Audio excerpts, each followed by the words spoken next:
Jadi pada pagi hari ini kami akan menghadirkan dua pemateri dari universitas besar di Indonesia, dari UGM dan dari Universitas Pajajaran.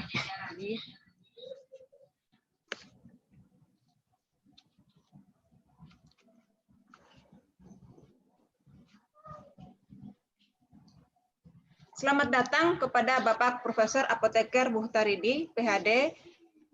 Beliau adalah Guru Besar Departemen Analis Farmasi dan Kimia Medisinal Fakultas Farmasi Unpad sebagai materi pertama kita. Kemudian Bapak Apoteker Hari Purnomo, MS, beliau adalah Inspektur Legetika HP 2009, dosen Fakultas Farmasi Universitas Gadjah Mada. Pada pagi hari ini, topik yang akan dibahas adalah tentang COVID-19, Drug Discovery and Development. Di sini akan dibahas tentang penemuan dan pengembangan obat anti COVID-19 secara in silico dan juga pengembangan obat dan desain obat Algetika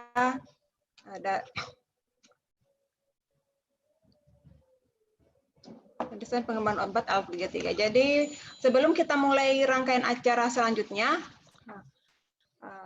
saya sapa dulu Ibu Dr. Haja Tasnim, apakah sudah ada? Halo Bu. Ibu Haja Tasnim. Belum masuk Bu Ima, Ketua Stikes belum masuk. Beliau lagi rapat. Lagi rapat, oh ya. Oke, kita lanjut acara selanjutnya. Nah, sebelum kita mulai di rangkaian acara ini, perlu saya sampaikan kepada para peserta hari ini bahwa acara kita hari ini live streaming juga di YouTube. Jadi jika ada yang jika yang ingin melihat kembali atau menonton kembali acaranya, bisa langsung di YouTube Prodi Farmasi Stikes Mandala Waluya Kendari. Jadi sebelum kita masuk di acara inti, apakah moderatornya sudah siap?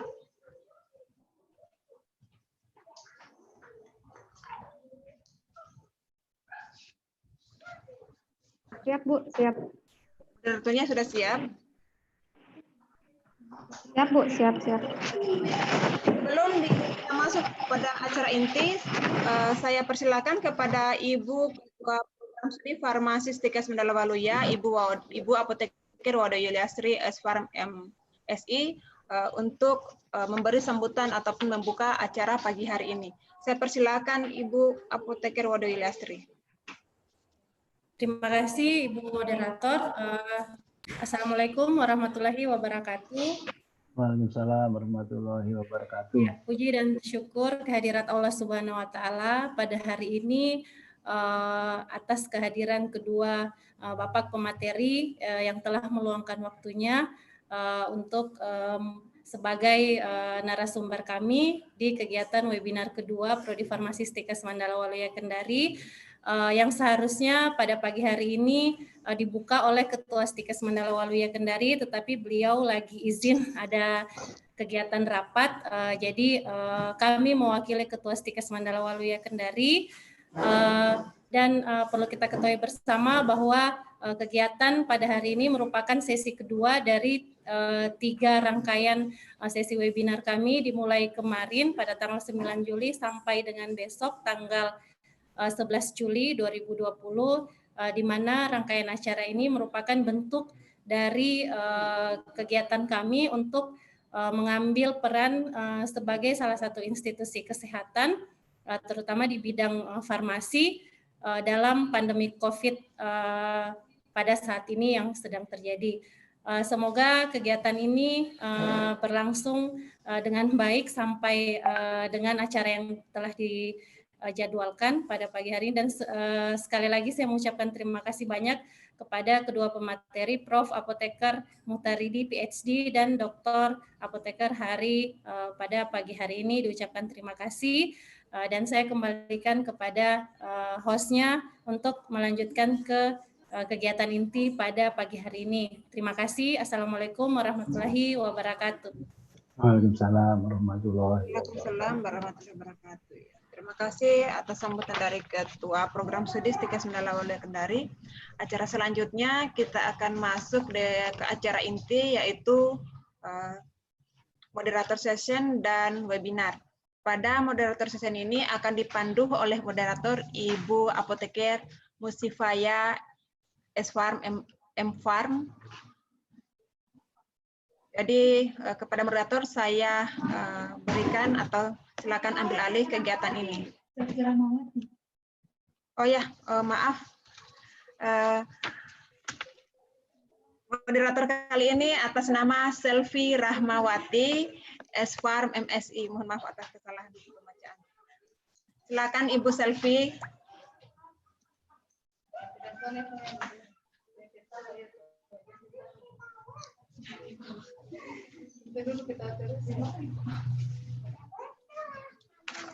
Halo Ibu Selvi Rahmawati.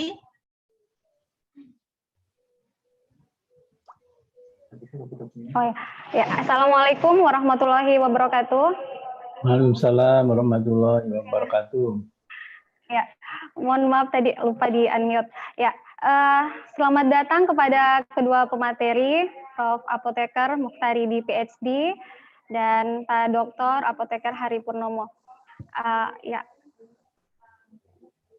Alhamdulillahirrabbilalamin, segala puji kita senantiasa haturkan kehadirat Allah Subhanahu wa Ta'ala atas segala limpahan rahmat dan karunia-Nya, sehingga pada hari ini baik pemateri, staf dari Stikas Mandala Waluya Kendari maupun teman-teman yang telah berpartisipasi pada pagi hari ini masih diberi kesehatan yang luar biasa, dan semoga di hari-hari berikutnya kita termasuk hamba-hambanya yang masih terus diberikan kesehatan.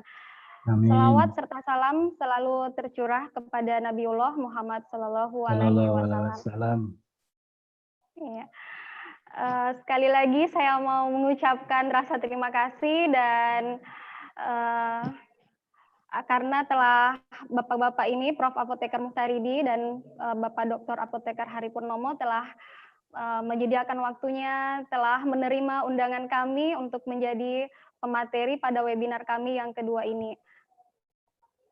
Ya, topik pada webinar kedua ini adalah COVID-19 Drug Discovery and Development.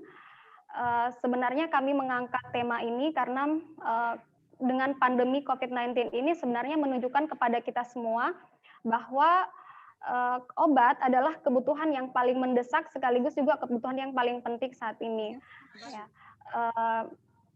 Sehingga menjadi tanggung jawab ilmiah, sebagai bentuk tanggung jawab ilmiah kami, sehingga kami mengambil tema Drug Discovery and Development, dan alhamdulillah dengan niat ini ternyata disambut baik oleh Prof. Mukhtaridi dan Bapak Apoteker Hari Purnomo, yang kami anggap sebagai dosen yang memiliki kapabilitas yang luar biasa pada kedua bidang ini. Dan sekali lagi saya mengucapkan banyak terima kasih atas kesediaan kedua pemateri kami. Sekaligus juga saya mengucapkan banyak terima kasih kepada teman-teman yang telah berpartisipasi, baik dosen, akademisi, maupun para mahasiswa yang tersebar dari berbagai macam universitas. Tidak lupa juga kami mengingatkan bahwa webinar kali ini juga bisa disaksikan melalui channel YouTube, dan teman-teman yang tidak bisa memasuki Zoom, tidak bisa bergabung via Zoom, teman-teman juga bisa bergabung di YouTube. Tinggal teman-teman bisa meninggalkan komentar di live chat apabila ingin bertanya kepada kedua pemateri pada hari ini. Masya Allah, luar biasa. Tanpa mengambil banyak waktu, saya persilakan kepada Prof. Mukhtaridi. Tapi sebelumnya saya ingin membacakan CV beliau, ya. Tak kenal maka tak aruf, tak kenal maka tak sayang, ya. Sehingga ada baiknya kami, dan memang harusnya adabnya seperti itu ya Pak, kami harus memperkenalkan pemateri dulu supaya keahlian beliau ini bisa diketahui banyak orang, ya, Masya Allah. Nah, pemateri kita yang pertama adalah Prof. Dr. Apoteker Mukhtaridi, MSI PhD. Beliau adalah seorang guru besar di bidang Departemen Analisis Farmasi dan Klinis di Fakultas Farmasi Universitas Padjadjaran. Adapun riwayat pendidikan perguruan tinggi beliau untuk S1 dan apoteker itu diselesaikan di Universitas Pajajaran. Kemudian beliau melanjutkan S2 di IPB pada bidang farmasi, dan S3 beliau diselesaikan di University Science Malaysia dengan bidang teknologi farmasetik. Adapun expert dari Prof. Mokhtaridi ada beberapa, ya. Yang pertama di bidang drug discovery and development from natural product, kemudian di bidang analisis farmasi dan radiofarmasi. Sebelumnya kami memohon maaf dulu kepada kedua pemateri bahwa CV ini kami rangkum dari sekian banyak rekam jejak kedua pemateri kita di bidang farmasi. Tidak semua kami bisa tampilkan karena keterbatasan ruang dan waktu. Nah, untuk penelitian dan publikasi dari Prof. Mokhtaridi, ini yang kami rangkum dari publikasi yang terbaru.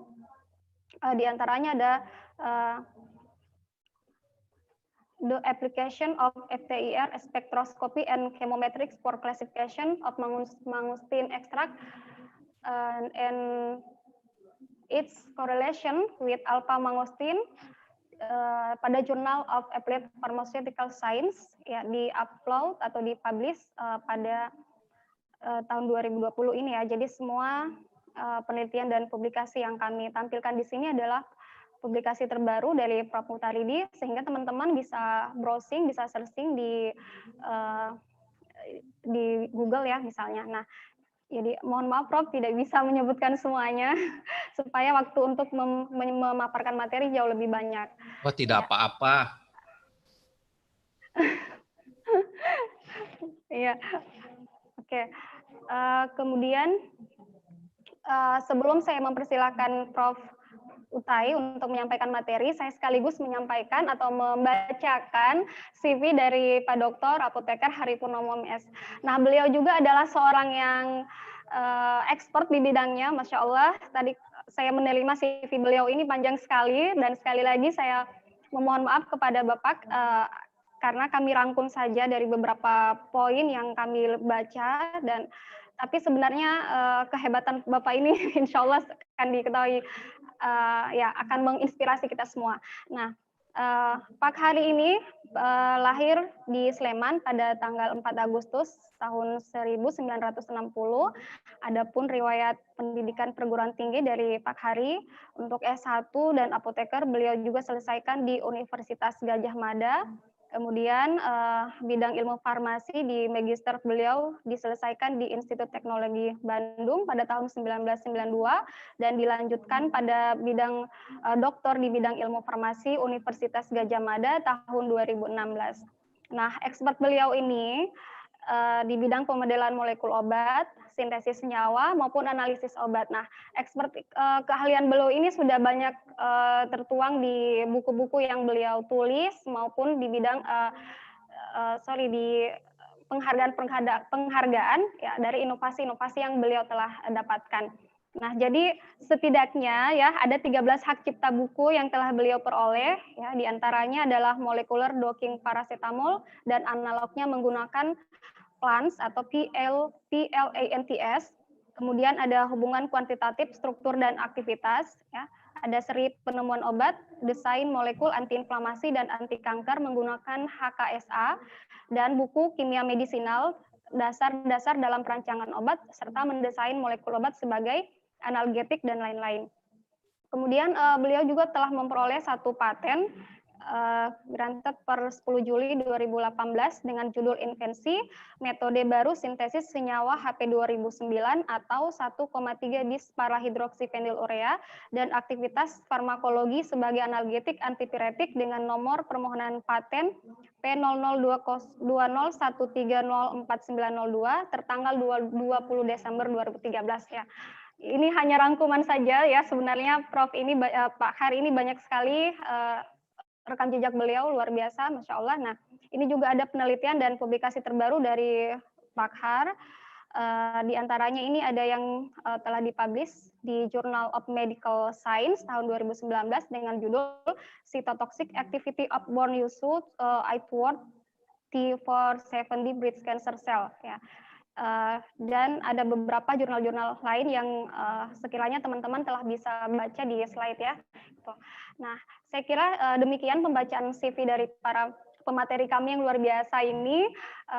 Tanpa mengambil banyak waktu, saya persilahkan kepada Prof. Muhtaryadi untuk memaparkan kepada kami materi Bapak yang temanya penentuan dan pengembangan obat anti COVID-19 secara in silico. Saya persilakan, Prof. Baik. Bismillahirrahmanirrahim. Assalamualaikum warahmatullahi wabarakatuh. Waalaikumsalam warahmatullahi wabarakatuh. Yang terhormat Ketua Yayasan atau yang mewakili ya, Bu Yasmin. Kemudian yang terhormat Kaprodi Farmasi, Sarjana Farmasi Stikes Waluya, Mandiri Waluya, Mandala Waluya, maaf, Bu Yuli, kemudian moderator, yang terhormat dan yang saya sayangi teman-teman partisipan atau yang mendengarkan, baik mahasiswa farmasi, prodi farmasi Stikes Mandala Waluya Kendari. Saya mau cek dulu suara saya terdengar ya. Terdengar jelas, Prof. Alhamdulillah, terima kasih. Jelas, Prof. Baik, alhamdulillahirabbil alhamdulillazi arsala rasulahu bil huda wa dinil haq liyudhhirahu 'ala dini kullih wa kafahu bila syahida wa bisini ilman wa sunni fahma. Seraya melanjutkan puji serta syukur kehadirat Ilahi Robbi yang telah memberikan kesempatan pada kita untuk bertemu hari ini di acara webinar yang alhamdulillah dalam masa pandemi ini ada hikmahnya. Kita bisa bertemu banyak dengan tatap muka secara virtual, meskipun virtual ya, tapi tentu senang kita melihat teman-teman, bapak-bapak, ibu-ibu semua di sini. Baik, yang kedua saya ucapkan terima kasih kepada Stikes Mandala Waluya Kendari yang sudah mengundang saya di hari kedua webinar Prodi Farmasi Stikes Mandala Waluya Kendari ya, di hari kemarin, sekarang hari kedua, dan saya diberikan kesempatan tentang drug discovery anti COVID-19. Saya agak ubah judulnya sedikit ya, yaitu penemuan dan pengembangan obat berbantuan komputer, peluang dan penemuan obat anti COVID-19. Slide saya terbaca ya. Ya, Prof. Baik. Ya, Prof. Baca, Prof. Nah, baik. Nah, ini berita kemarin Bapak Ibu mungkin sudah baca ya, kasus positif corona pecah rekor kemarin. 2.657 kasus positif yang kemarin. Itu rekornya luar biasa. Berarti kalau para ahli epidemiolog menduga waktu mencapai 1.000, wah ini terpuncak katanya di Indonesia, akan turun. Ternyata naik lagi 1.000 sampai 1.600 pernah. Puncak lagi. Terus kata ahli epidemiolog, insya Allah ini adalah puncak. Tapi ternyata sekarang lagi puncak 2.657. Di mana ini disumbang paling besar di Jawa Barat, 962, tapi sebetulnya 1.000 lebih ya. Jawa Barat 1.262 yang ada di Secapa Jawa Barat. Hari kemarin pas identifikasi itu saya ada di sana lagi pas Secapa ada. Jadi saya ketakutan waktu itu Pak Hari ya. Iya ya. Jadi begitu dinyatakan positif Secapa ada itu 1.200. Itu sebenarnya hari kemarinnya saya ada di sana. Ya, persis di depan Secapa Ade ya. Mungkin di dalam tubuh saya sudah ada coronavirus, tapi alhamdulillah tubuh saya kuat gitu, makanya saya diisolasi saja di sini gitu ya. Jadi saya nggak ke kampus sementara karena begitu saya pulang dari Lembang saya merasa pusing, wah saya kaget itu begitu ada berita itu. Nah ini berita kemarin artinya bahwa kasus pandemi ini betul kata para ahli dunia akan terjadi gelombang kedua. Ya, dan betul kata ahli dunia bahwa Indonesia akan mencapai memuncak ke 100.000. Ini udah 70.000. Tidak menutup kemungkinan sampai 100.000 di bulan akhir Juli. Nah, ini ahli epidemiolog Singapura sudah memprediksikan jauh hari di akhir Juli itu kita akan 100.000 mencapai. Itu betul ternyata. Ya. Mungkin lebih tapi mudah-mudahan janganlah ya. Oke. Nah, obatnya pun sampai sekarang kalau kita lihat dari berita-berita belum ada. Ini berita Selasa 19 Mei, pemerintah tegaskan belum ada obat virus corona di dunia, gitu kan. Bahkan koran terkenal The Guardian itu menceritakan bahwa first trial for potential COVID-19 drug has no effect, yaitu remdesivir yang diproduksi oleh Cina, ya, ternyata tidak punya efek. Bahkan koran terkenal juga New York Times bingung katanya, which drug and therapies are proven to work and which one doesn't for COVID-19. Katanya dia cerita sudah dikeluarkan hidroksiklorokinon ternyata tidak ada evidence. Sudah dikeluarkan Avigan, ya, Fermivir, juga evidence-nya kurang bagus. Jadi pada bingung. Ya. Nah, WHO mengeluarkan berita di 31 Maret 2020 bahwa off-label use of medicine for COVID-19. Katanya tidak ada, di sini dikuningkan sama saya, tidak ada sediaan farmasi yang menunjukkan untuk treatment COVID-19 sampai sekarang. Ya, sampai sekarang. Yang ada deteksinya ada gitu baru ya, tapi obatnya belum ada sampai sekarang. Nah, bahkan di sini ada berita bagaimana perkembangan uji klinis kloroquinidoksin untuk terapi COVID-19. Katanya WHO memutuskan uji coba hidroksikloroquinin setelah penelitian menyebut obat itu dianggap meningkatkan risiko kematian. Jadi kloroquin pun belum bagus, ya. Itu beritanya. Nah, oleh karena itu ada tantangan buat kita untuk untuk menemukan obat baru COVID-19, gitu kan. Nah, di sini kesempatan saya berbicara karena bidang saya adalah sama dengan Pak Hari, buku saya juga dengan Pak Hari sama-sama nulis ya, Pak Hari. Ya, Prof. Terima kasih, Prof. Yaitu tentang desain ya, simulasi desain dan sintesis. Kalau saya banyak ke bahan alam, kalau Pak Hari ke sintesis ya full. Kalau saya banyak ke bahan alam, mungkin itu bedanya saja saya dengan Pak Hari sebenarnya sama aja. Ya. Nah, mari kita flashback ilmu kimia medisinal kita yang terbaru ya, bahwa kata para ahli termasuk Patrick L. Graham mengatakan ada 12 tahapan dalam membuat obat baru dalam ilmu kimia medisinal. 12 tahapan tuh ini kan ya, 12 tahapan itu seperti itu. Nah, ini dibagi dua ya. 1 sampai 8 disebutnya katanya discovery. Sedangkan 9 sampai 12 sebutnya development. Jadi makanya drug discovery and development. Gitu ya. Atau dibagi oleh para ahli, ini juga dari buku saya ambil. Pertama adalah target selection and validation, atau menseleksi target dan memvalidasinya. Prosesnya tadi seperti dikatakan sebelumnya bahwa prosesnya identifikasi target penyakit, artinya penyakit apa yang akan kita gunakan. Setelah penyakitnya dipilih, target apa dari penyakit itu yang akan kita ambil, baru kita tentukan bioassay-nya in vivo, in vitro, in vivo untuk atau bahkan uji preklinik dan klinikal, ya, baru kita menemukan senyawa lead compound. Nah, setelah senyawa lead compound, kemungkinan senyawa lead compound ini kurang aktif misalnya, maka dilakukanlah struktur aktivitas relationship ya dari lead compound ini terhadap senyawa yang sudah ada. Gitu. Kalau tidak puas, kita identifikasi farmakofornya, itu tahapan ke-6 kata Patrick L. Graham gitu, dengan teman-teman ahli kimia medisinal di dunia gitu. Dan saya juga berkesempatan ketemu beliau gitu waktu di Jerman. Dan nomor 6 ini sebenarnya masukannya Hugo Kubini ya, Hugo Kubini. Identifikasi farmakofor itu penting gitu kan, features. Waktu saya ikut summer school di Eropa, Hugo Kubini mengatakan bahwa sekarang bukan 5 saja, kalau dulu 5 saja, sekarang harus ada identifikasi farmakofor. Feature-nya mana gugus yang bertanggung jawab.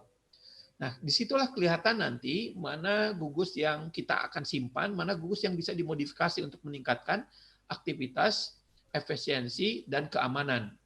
Sehingga langkah selanjutnya dilakukan yaitu desain obat ya dengan mengoptimisasi target interaction. Disinilah peran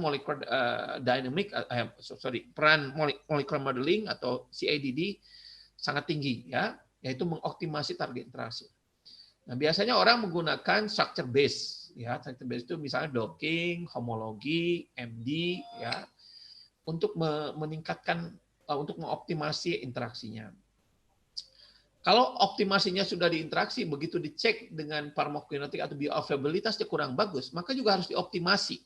Ya, optimasi itu langkah ke-8. Maka farmakokinetiknya misalnya kelarutan, maka dia harus sediaan oralnya bagus, memenuhi lipinskirol, gitu, lipinskirol O5. Dan saya tidak bisa menerangkan satu-satu di sini karena sebelumnya di Kendari saya sudah menerangkan rinci ya apa itu lipinskirol rule of 5 dan tahap-tahapan apa itu optimizing pharmacokinetic sebelumnya sudah menerangkan ya. Jadi saya tidak menerangkan lagi di sini. Kemudian tahap ke-8 tahap ke-9 baru uji keamanan ya dengan preclinical test. Ini nomor 9. Ya, kalau nomor 9 sudah lulus preclinical tentu kita cek betul nggak bisa diproduksi skala industri gitu. Ya. Nah, saya bersama Pertamina berkesempatan untuk memproduksi skala industri bahan baku yang saya sintesis gitu, tapi dari bahan alam ya, dari bahan alam. Tapi memang tantangan sulit bagi peneliti itu untuk menerima tantangan dari industri. Kenapa? Karena memang industri pengennya untung gitu. Beda dengan peneliti, pengennya kualitas ya beda. Nah, kemudian kalau sudah diproduksi, maka dipatenkan hasil produksinya ya, seperti Pak Hari sudah mempatenkan sintesis. Kemudian baru uji klinik ya, ada 3 fase 1, 2, 3 ya. Nah, itu juga sudah saya terangkan sebelumnya. Tapi saya akan flashback di sini. Baik, kembali lagi di situ bahwa tahap discovery terdiri dari menseleksi target dan validasi. Maka di sini kita kalau memilih penyakit, mau desain ya, maka kita harus betul-betul mempelajari mekanisme penyakit tersebut sehingga kita akan memilih target obatnya apa, apakah reseptor, enzim, atau lemak, lipid, atau membran, fosfolipid, ataupun ion channel, atau macam-macam ya. Kemudian pada tahap discovery selanjutnya, ini persiapan discovery, kita sudah menentukan target ini ya. Maka setelah menentukan target, kita harus pelajari ini ya. Targetnya itu gimana? Reseptor ataukah ion channel ataukah transporter atau enzim atau signal molecule apa saja. Nah, baru kita mencari lead compound ya dengan cara virtual screening atau dengan high throughput screening, HTS ya, atau cara dengan trial and error atau dengan use of combinatorial chemistry gitu kan, dicek satu-satu sehingga dapatlah senyawa lead compound ya. Senyawa lead compound ini tidak harus baru senyawanya, tapi mungkin senyawa yang sudah ada di database bisa saja ya. Kemudian setelah dapat lead compound, kita lakukan lead optimization. Ya, ini masih proses dalam discovery. Kita cek selektivitasnya, kita cek efikasinya, kita cek tolerabilitasnya, kemudian tentu berdasarkan struktur misalnya atau berdasarkan ligannya, kita cek farmakokinetiknya supaya proses selanjutnya lebih baik. Baru di situ development, ya. Development itu apa tadi? Ya, diuji ke tikus atau hewan percobaan untuk tes keamanan preclinical. Ya, kemudian baru fase klinik 1, 2 dan 3 baru ke FDA didaftarkan. Itu prosesnya. Atau rincinya. Fase preclinical sedang seminar, Bu. Sedang seminar. Janji, bangga. Janji. Preclinical itu terdiri dari kita tahu ya uji akut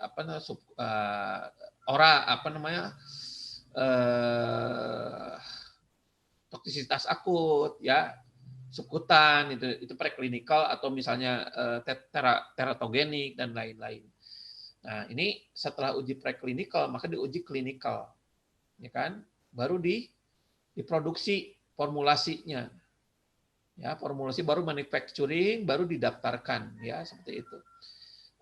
Kemudian ada clinical fase 4, ya, yaitu untuk menguji post market. Pada clinical trial, kita tahu clinical trial itu ada fase 1 yang pasiennya tadi antara 20 sampai 100 yang bertujuan untuk mendapatkan data absorpsi metabolisme, satu. Yang kedua untuk bertujuan mendapatkan efek terhadap organ dan jaringan. Yang ketiga untuk mendapatkan informasi tentang efek samping. Itu fase 1. Kemudian fase 2 ini sekitar berapa? 500, ya, sekitar 100 sampai 1000 pasien, ya. Ada treatment group, ada control group biasanya. Kemudian ini hilang, ya.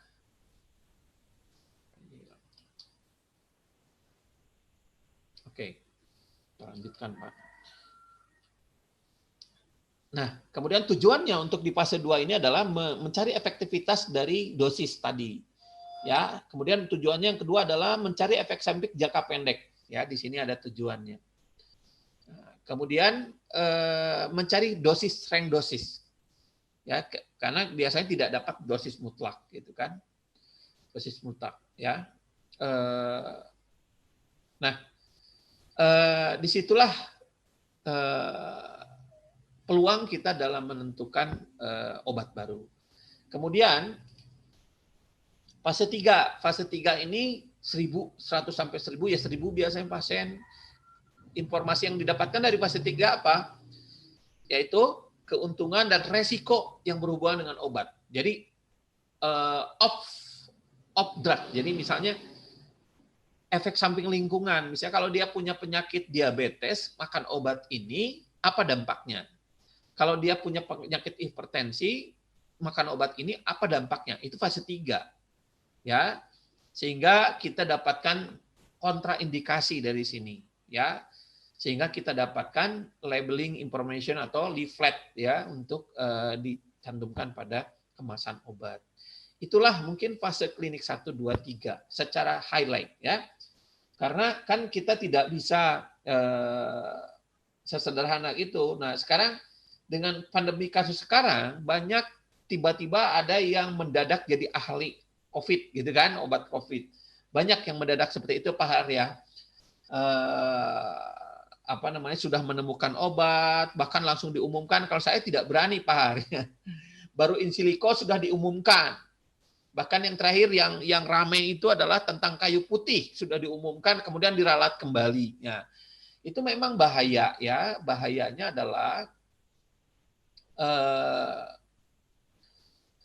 adalah nanti masyarakat percaya digunakan misalnya kayu putih, bikin kalung barang-barang sehingga kayu putih jadi mahal, gitu kan? Atau kemalintang kunyit, empon jadi naik mahal. Pada penelitiannya baru sebatas in silico, gitu. Belum clinical trial. Nah, ini banyak terjadi, makanya harus diluruskan. Dan biasanya apoteker itu selalu hati-hati karena tahu efek sampingnya. Dokter itu selalu hati-hati karena tahu efek sampingnya. Perawat itu selalu hati-hati dalam mengeluarkan itu. Tapi yang tidak hati-hati itu biasanya bukan apoteker, gitu kan? Bukan apoteker, bukan langsung mengeluarkan ini obat ini, ya.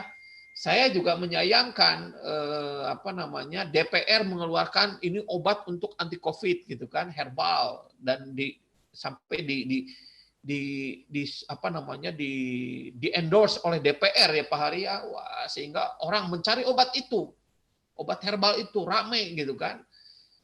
Obat aja dijadikan politik, konsumsi politik, gitu. Nah, itu tidak baik sebetulnya, ya. Oke, sorry. Nah, setelah itu baru di-approve oleh BPOM kalau kita, ya, BPOM. Setelah di-approve tentu dengan panel-panel yang ada di BPOM atau namanya advisory committee, ya, panelis dari Kalau di BPOM kalau tidak salah ada 9 panelis gitu. 1 orang apoteker dan sisanya dokter ya, karena mereka pengguna gitu kan. Oke. Nah, nanti di review, di komen dan didiskusikan oleh para panelis ini sehingga di-approve dan disetujui. Nah, disetujui. Nah, dalam proses ini kita kembali ke proses berbantuan komputer. Bagaimana kita bisa menemukan obat berbantuan komputer? Meskipun saya bicara belum ada bukti, tapi ya terus terang kami sudah punya produk sebetulnya, tapi tidak berani mengumumkan seperti yang lain bahwa ini obat ini, karena kita itu bisa mengumumkan kalau sudah ada data clinical trial, ya. Tapi terus terang kami kesulitan untuk mencari dana dalam hal clinical trial. Selalu kalau preclinical trial kami sudah melakukan, ya. Tapi kami tidak berani mengumumkan sebelum ada data clinical trial, itu seperti itu, ya. Nah, baik, kita lanjutkan. Nah, ini proses bagaimana si IDD membantu proses tadi yang 12 tahap tadi. Misalnya dalam mengidentifikasi penyakit, ya, identifikasi penyakit, kita bisa menggunakan bioinformatik, ya, yaitu sequencing, homologi modeling. Kita lihat potensialnya apa, gitu ya, atau dengan assemble docking, kita lihat potensial dari si target itu. Misalnya COVID ini punya target beberapa, nanti di highlight lah sama saya gitu ya, sama kami. Kemudian setelah identifikasi penyakit kita cari targetnya, dapat targetnya setelah disimulasikan, baru di screening dengan virtual screening. Nah, peran komputer di sini ya, virtual screening, gitu kan? Peran komputer pakai virtual screening.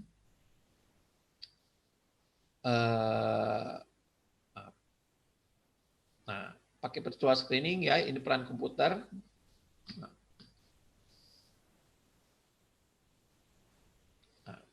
pakai virtual screening. Kemudian setelah itu baru kita dapat lead compound, kemudian dioptimasi seperti tadi. Nah, ini semua berbantuan komputer. Pengembangan obat yang sekarang hampir tidak ada yang tidak menggunakan komputer atau CADD. Semua berbantuan CADD. Ya, tidak seperti dulu trial and error gitu kan. Oke, saya lanjutkan. Baik. Nah, ini adalah perbandingan bagaimana tadi yang saya katakan penemuan obat secara tradisional dengan CADD. Ya, kalau kita lihat nanti ini ada. Oke. Ini ya, kalau tradisional kita menggunakan identifikasi target penyakit, kemudian langsung senyawa molekulnya ditentukan tanpa komputasi. Ya. Nah, kalau menggunakan repurposing atau dengan bantuan CADD, ini tadi yang dikatakan tadi yang sebelumnya, ya. Jadi prosesnya bypass di sini, ya, bypass. Nah, di target ini bypass. Oke. Nah, metode CADD sendiri seperti yang sudah kita ketahui itu ada 4, ya, berdasarkan apa? Berdasarkan ligan dan target protein. Kalau protein dan ligannya atau inhibitornya atau antagonis-agonisnya diketahui, maka namanya structure based drug design. Ya, misalnya docking paling contoh MD ya. Jadi ini namanya structure based drug design jika struktur proteinnya sudah diketahui, ligannya sudah diketahui. Nah, gimana kalau misalnya strukturnya diketahui tapi ligannya tidak diketahui? Ya, kalau ligannya tidak diketahui, strukturnya diketahui, makanya namanya de novo design. De novo design itu seperti fragmen ya. Jadi dimasukkan satu-satu molekul yang kita tidak ketahui. Oke. Kemudian ada namanya ligand based drug design atau LBDD ya. Ligand based drug design ini kebalik, proteinnya belum diketahui tapi kita punya struktur yang punya IC50 gitu kan, aktivitas. Maka kita bisa lakukan dengan ligand based drug design LBDD, yaitu kalau ini adalah MD docking, ini pharmacophore, ini fragment ya, atau similarity search ya. Nah, kalau ini pharmacophore, QSAR ya, seperti itu. Kemudian kalau tidak diketahui dua-duanya gimana? Maka kita lakukan blind ya, atau library design atau HTS gitu. Itu 4 metode yang ada di dalam CIDD. Nah, baik. kita kembali. Sekarang saya coba ajak teman-teman untuk ke COVID tadi. Bagaimana kita menentukan seleksi target penyakit ya tadi. Nah, ada hal yang dipertimbangkan untuk menseleksi target dan memvalidasinya. Pertama, kebutuhan medis yang belum terpenuhi. Misalnya, COVID ini itu jelas belum terpenuhi karena obatnya belum diketahui. Yang kedua, memahami mekanisme molekuler penyakit. Ya, apakah mekanisme molekulernya sudah diketahui belum? Kalau belum, kita kaji ya targetnya. Kalau sudah ya kita tentukan berarti ini oke. Ya, kemudian mengidentifikasi target penyakitnya, gen, enzim, apakah ada gitu. Ya, oke.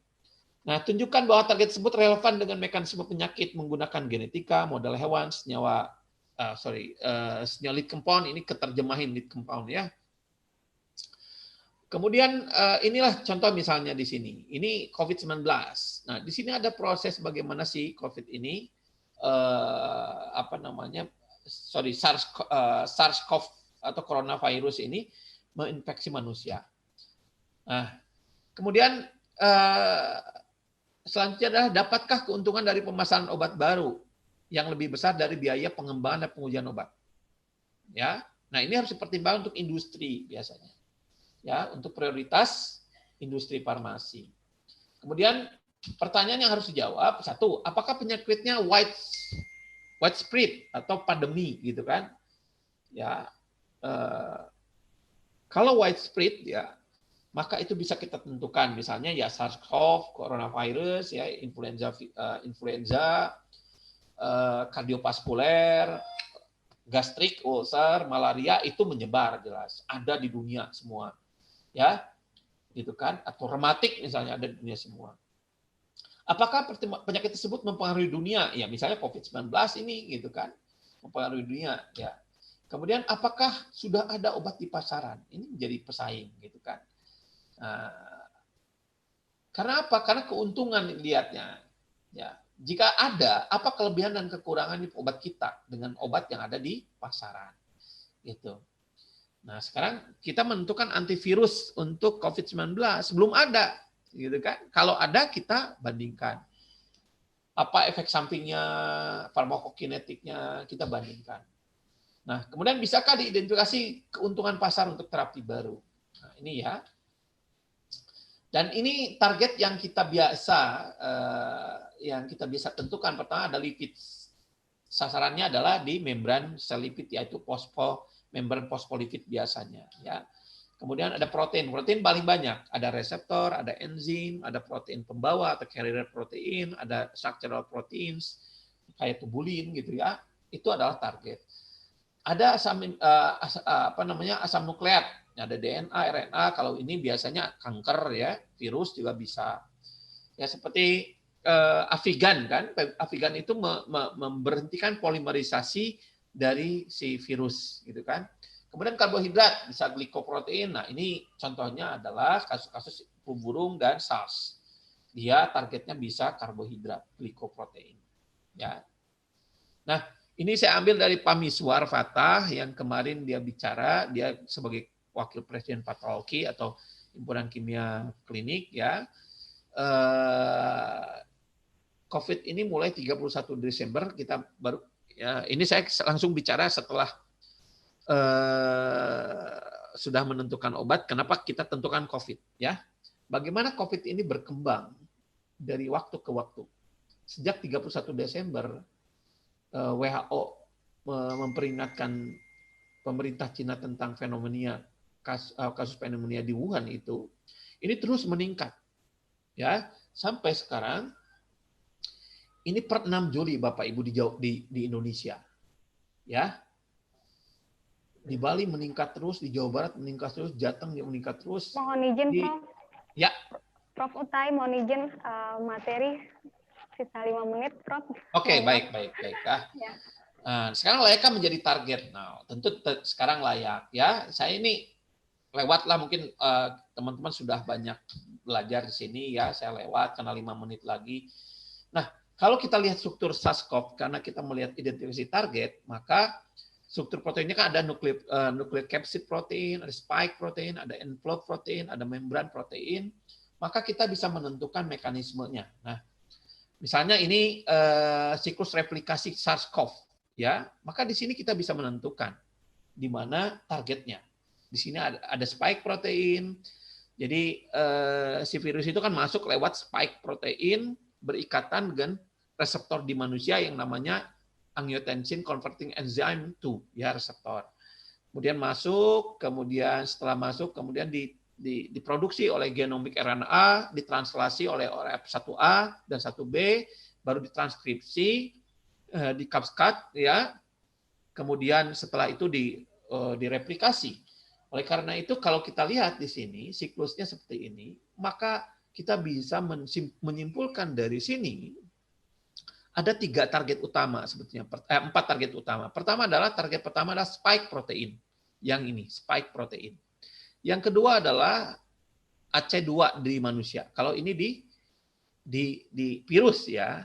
Yang ketiga setelah terjadi terinfeksi, yaitu RDRP. Ini adalah polimerisasi. Ya, polimerisasi protein seperti yang terjadi pada Avigan, ya. Avigan itu menghambat itu. Kemudian MPRO, protein polymerase, ya, seperti itu. Ini sumbernya di Joshi et al. Silahkan dilihat saja pustakanya. Ini adalah target-target yang bisa kita tentukan.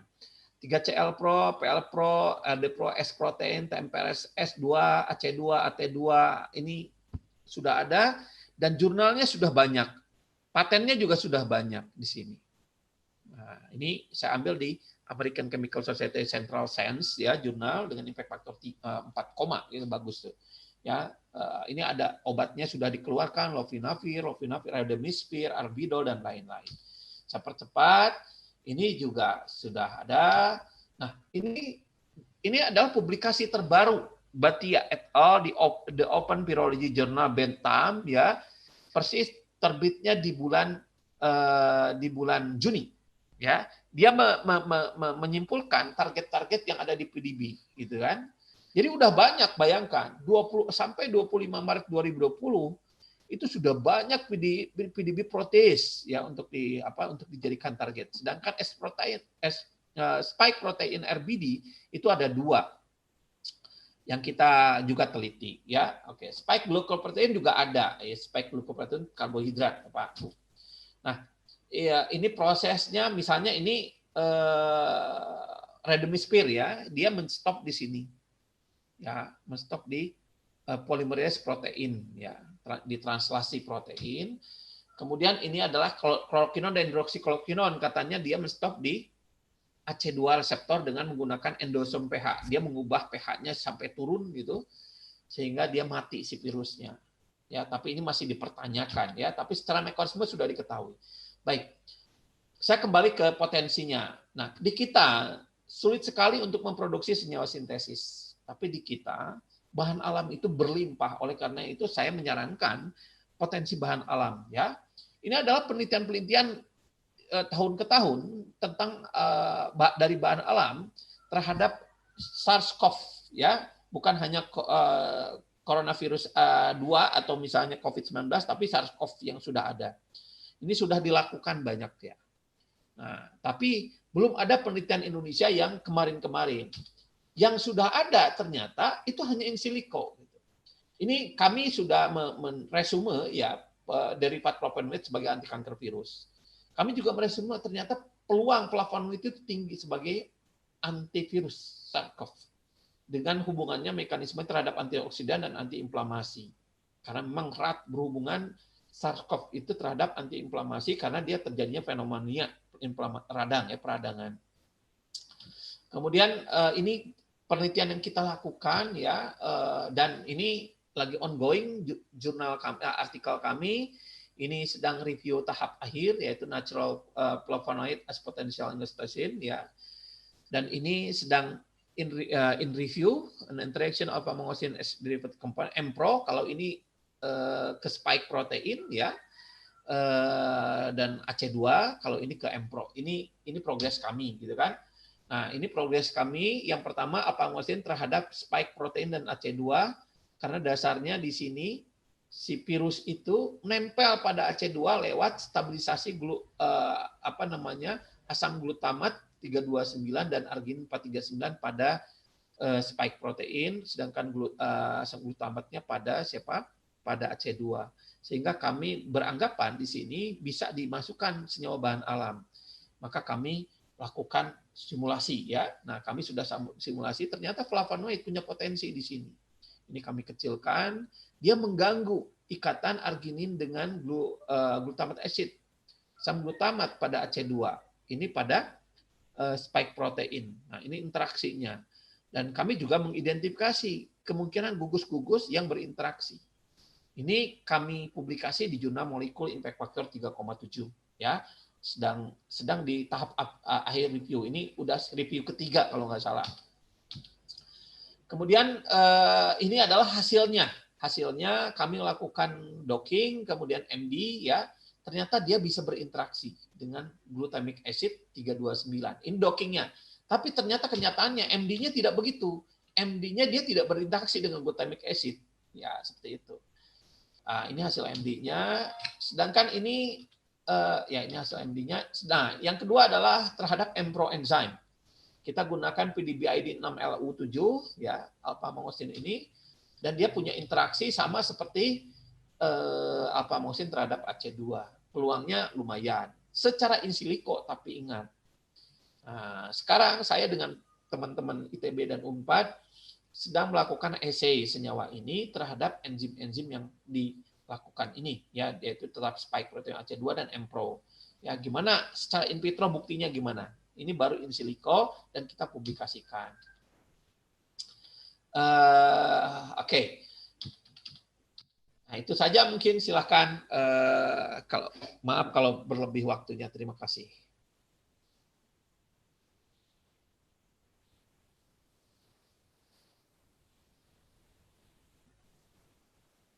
Halo, silakan saya kembalikan ke Bu Selvi. Ya, terima kasih, Prof. Ya, Masya Allah tadi materinya sungguh menarik ya. Jadi setidaknya alur penemuan obat secara in silico itu sudah tergambar buat kita semua. Meskipun tadi ya dengan pembahasan yang dengan keterbatasan waktu, setidaknya gambaran itu sudah ada ya di benak kita. Nah, saya mengingatkan buat para partisipan untuk tidak melewatkan waktu yang sangat berharga ini, sehingga teman-teman semua termasuk mahasiswa ya boleh mengajukan pertanyaan, bisa di kolom chat baik di Zoom maupun di siaran YouTube kami. Ya, Prof, sebelum kita memulai diskusi, saya mau mempersilahkan dulu kepada Pak Har untuk memaparkan materi beliau. Saya persilahkan Pak Har, waktunya kurang lebih 20 menit.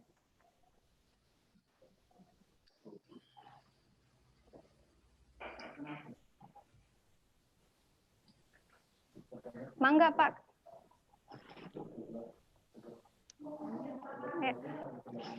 Pak Is, unmute.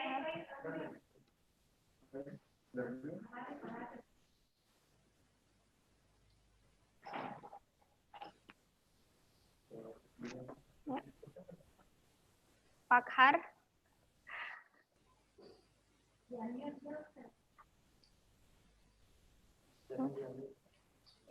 Pak Har di unmute dulu, Prof. Ini mikrofonnya.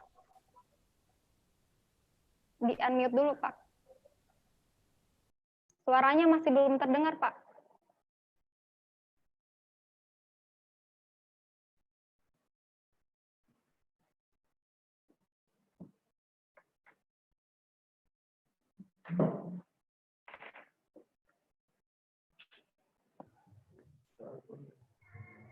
Sekarang udah kedengaran? Ya, iya Pak. Sudah Prof, jelas. Sudah. Kalau slide-nya sudah kelihatan belum ya? Jelas, Pak. Tinggal iya, Pak, sudah dipresentasikan. Oh ya, terima kasih. Dibesarkan. Iya, iya.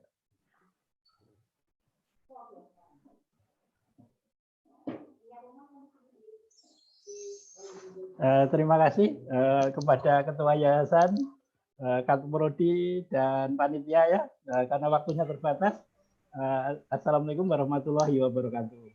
Waalaikumsalam warahmatullahi Ini wabarakatuh. saya kebetulan dibagiin tentang pengembangan dan desain molekul obat algetika ya. sebenarnya saya punya desain molekul anti COVID ya, yang bagus-bagus ya, tetapi dalam bentuk desain. Nah, sehingga kata Prof. Muhtariji tadi kan, kalau dongeng itu banyak. Nah, saya ingin mencoba sisi lain ya, yang sudah jelas ya. Yang sudah jelas itu saya menemukan algetika ya. Algetika itu dimulai dari atau menggunakan molekuler dongeng juga. Sehingga tadi ada peserta yang bertanya, bisa dipercaya enggak sih in silico itu? Saya jawab sangat bisa dipercaya karena saya sudah ada bukti begitu.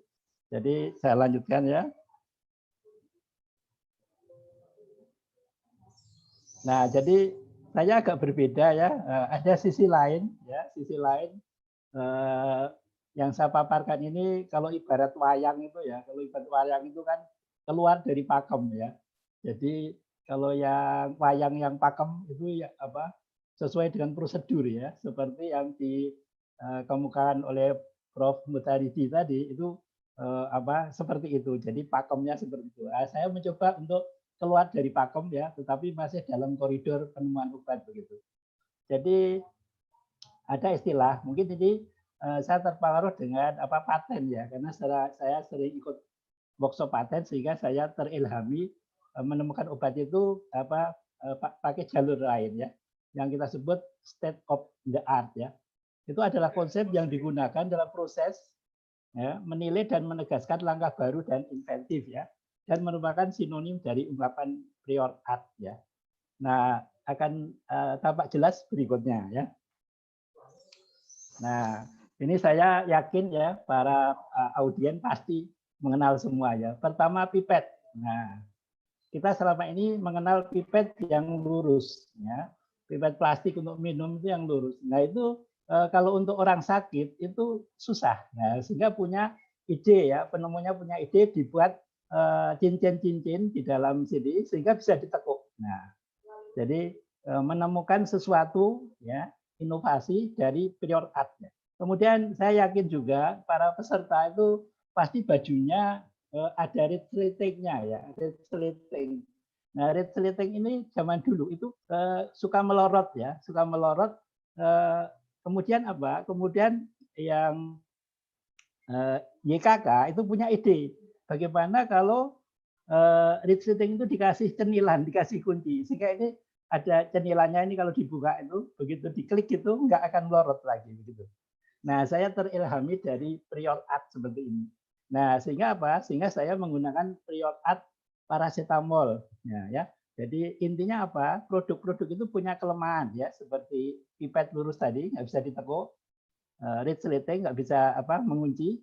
Nah, paracetamol itu punya kekurangan apa? Nah, dia punya kekurangan hepatotoksik. Ya.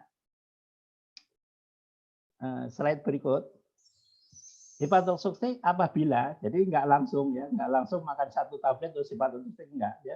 Jadi paracetamol itu kalau dimakan pada dosis yang berlebihan atau jangka panjang atau pada pasien yang kekurangan enzim itu dia akan menyebabkan hepatotoksik ya, atau dimakan bersama obat-obat yang memerlukan enzim glutathione transferase sehingga nanti bersaing sehingga metabolit nafki itu nanti tidak terbagi atau tidak kebagian glutathione transferase. Nah, sehingga akan berikatan dengan sel hepar ya. Akibatnya hepatotoksik seperti itu. Nah, ini reaksi ya. Jadi saya menggunakan metabolit nafki dari paracetamol itu untuk mendesain molekul obat baru yang lebih baik dari paracetamol. Yaitu di sini diketahui bahwa ikatan dengan sel hepar ya, nafki dengan nafki itu terjadi di posisi orto dari OH. Nah, sehingga sangat simpel ya, sangat simpel bagaimana supaya ini tidak bermuatan positif atau muatan positifnya berkurang begitu.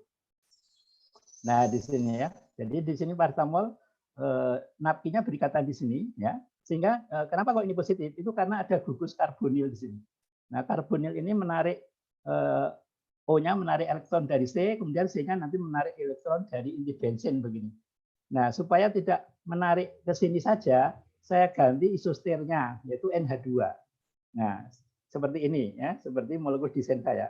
Tapi apa yang terjadi? Ternyata di laboratorium itu Allah Maha Pengasih dan Penyayang, reaksi saya dibelandangkan. dibelandakan menjadi ini ya, menjadi yang saya kasih kode HP 2009. Sebenarnya ini bukan ide saya kan cuma yang tengah ya, yang molekulnya sama persis khasiatnya, tetapi lebih ramah terhadap hepat, tidak hepatotoksik. Tapi sama Allah dibelandakan sehingga menjadi 2 kali atau 1,96 kali lebih poten dibanding paracetamol, tetapi lebih aman terhadap hepat. Nah, karena waktu itu kalau saya patenkan nama penemunya Allah, nanti saya malah dikeluarkan dari UGM ya, dikira tidak waras gitu, sehingga penemunya ya satu les. Tapi lama-lama saya kok nggak enak ya, karena apa? Karena molekul itu sebenarnya bukan temuan saya, tapi dari Allah. Maka akan saya ganti namanya dan mulai saya ganti menjadi Algetika. Algetika itu artinya Al itu bahasa Ibrani, Tuhan Allah, getika itu analgetik antipiretik begitu. Nah, dari situ karena sudah terbukti begini, kemudian saya rancang lagi, ya. Saya rancang lagi bagaimana kalau saya tambahin inti bensin. Jadilah molekul MH2011 dan ini setelah diuji secara in vivo dengan hewan coba itu 5 kali lebih poten dibanding paracetamol, tetapi efek samping hepatotoksik lebih rendah atau tidak ada efek samping hepatotoksik, terbukti dari uji in vivo, heparnya itu tidak serusak paracetamol. Nah, kemudian memasuki CADD ya, karena kita sudah punya CADD, kemudian saya cari tentang paracetamol sebagai prior art tadi ya. Nah, ternyata paracetamol itu pada tahun 2005 itu dinyatakan bekerja dengan menginhibisi COX-3, suatu varian COX-1 ya. Tetapi ini ditolak, direject oleh HIN ya. Karena terbukti paracetamol itu bekerja secara selektif melalui inhibisi COX-2 pada manusia ya. Sehingga saya berdasarkan inhibisi COX-2 ya. Sehingga kemudian yang berikutnya Qureshi tahun 2011 itu memperkuat penelitian HIN tahun 2008 dengan dokingnya ya. Jadi skor doking terhadap COX-1, COX-2 dan COX-3 itu ternyata paling stabil di COX-2. Berarti ini membuktikan lagi bahwa memang paracetamol bekerja sebagai inhibitor COX-2. Jadi ini sebagai dasar saya untuk desain molekul secara molekuler docking. Nah, ini sebenarnya hanya gambar hasil dari interaksi HP2009 tadi terhadap enzim COX-2 sebenarnya. Nah, caranya gimana? Caranya kita cari kode PDB yang mengandung siklooksigenase 2 ya atau COX-2 ya, dan pemetabolisme yaitu sitokrom P450-2E1. Kemudian kita validasi ya. Kita validasi preparasi protein dan replikan, kemudian preparasi ligan, kemudian kita dockingkan, kita cari validasinya. Nah, ini hasil validasi menunjukkan dia valid ya dengan RMSD 1,2183. Nah, kemudian kita dockingkan karena sudah valid kodenya 6 COX gitu ya. Paracetamol HP2009 dan MH2011 kita dockingkan. Nah, berikut hasilnya. Nah, ini ya. Jadi kalau paracetamol itu memberikan hasil minus 67, HP minus 85, kemudian MH minus 95 ya. Nah, itu RMSD-nya 1,2183. Nah, ini hasil interaksi HP2009 dengan enzim siklooksigenase 2 ya. Ini strukturnya ini ya. Ini HP2009 ya. Ini NCO ya. Nah, ini penilalanin 209. Di sini berikatan dengan HP2009 ya. Nah, ini MH2011 ya. MH2011 ya. Jadi ini 4 aminonaptol ya. Yang berinteraksi dengan urea di sini ya, kemudian para aminofenol. Jadi struktur MH2011 itu ini ya, yang saya tunjuk dengan kursor ini. Nah, triptopan 387, kemudian tirosin 385 ya. Kemudian yang ini serin 530 ini bertanggung jawab penuh terhadap potensi daripada MH2011 dan ini terbukti efek analgetiknya sangat bagus. Karena apa? Serin 530 ini adalah asam amino fingerprint untuk analgetik begitu. Nah, sekarang tentang hepatotoksik. Jadi tujuan saya adalah membuat obat yang lebih aman atau kurang hepatotoksik dibanding paracetamol, sehingga ini harus jadi sasaran yang harus terpenuhi. Nah, tadi sudah dikatakan bahwa paracetamol itu dengan sitokrom B450 menghasilkan hapki metabolit yang akan berinteraksi dengan sel hepar pada saat kondisi terjadi tadi, ya. Jadi kekurangan enzim atau pemakaian jangka lama atau dosis yang berlebih begitu. Nah, ini apa? Lalu kita cari sitokrom B462E1 di bank data protein atau PDB. Nah, ketemu dengan kode 3E61. Kemudian kita validasi ya. Kita validasi dan valid ya. Valid dengan 0,327. Sehingga kita dockingkan senyawa tadi ya antara paracetamol kemudian HP 2009 dan MH 2011. Nah, untuk molekular docking terhadap efek samping ini kebalikannya ya, kebalikannya dengan aktivitas. Makin dia minus, makin hepatotoksik. Nah, sehingga yang kita cari adalah yang kurang stabil dibanding paracetamol. Dan ternyata HP 2009 dan MH 2011 ini kurang stabil berinteraksi dengan sitokrom P452E1. Dan ini sangat sesuai dengan hasil kerapatan elektron tadi ya. Sehingga apa? Sehingga antara docking dan desain kerapatan elektron itu sejalan ya, sejalan. Nah, ini jadi dengan hasil docking itu sudah kita dapatkan bahwa aktivitas itu di sini terhadap siklooksiggenase 2 sebagai inhibitor itu lebih apa? Skornya lebih negatif, lebih stabil terhadap paracetamol, sementara terhadap sitokrom B450 itu kurang stabil, artinya lebih aman. Nah, sekarang bagaimana pembuktiannya ya? Tadi ada yang bertanya bisa dipercaya enggak sih in silico? Insya Allah bisa ya, kalau metodenya benar dan beruntung. Nah ini asam-asam amino yang terlibat waktu itu menggunakan MOE ya. Jadi ada di dalam paracetamol itu ada 8 asam amino yang bertanggung jawab.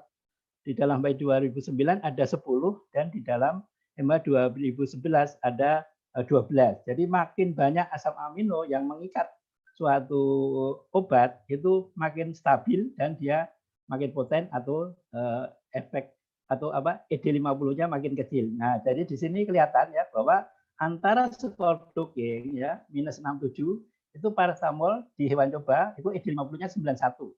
Kemudian HP 2009 itu skor dockingnya -85, ED50 turun ya. Jadi makin minus skor docking, ini dosis ED50-nya makin turun. Jadi ini menjawab pertanyaan tadi, apakah bisa dipercaya? Insya Allah bisa dipercaya. Tapi tidak semua setuju, karena ada orang yang berpengalaman tidak seperti ini. Sehingga kalau ditawari docking, dia tidak bersedia. Ya, karena pengalamannya tidak menunjukkan ada korelasi. Begitu. Nah ini cara sintesnya, garis besar aja ya, kita diskoneksi ya. Jadi bahannya nanti dari ini, dari urea dan para aminofenol ya. Kalau paracetamol itu urea dan astat anhidrat. Kalau HP 2009 dari para aminofenol dan urea ya. Dan ini satu langkah reaksi dan dari segi ekonomi ini lebih murah karena astat anhidrat lebih mahal dibanding urea ya. Jadi molekul saya ini lebih poten, lebih aman, lebih murah. Nah, begitu.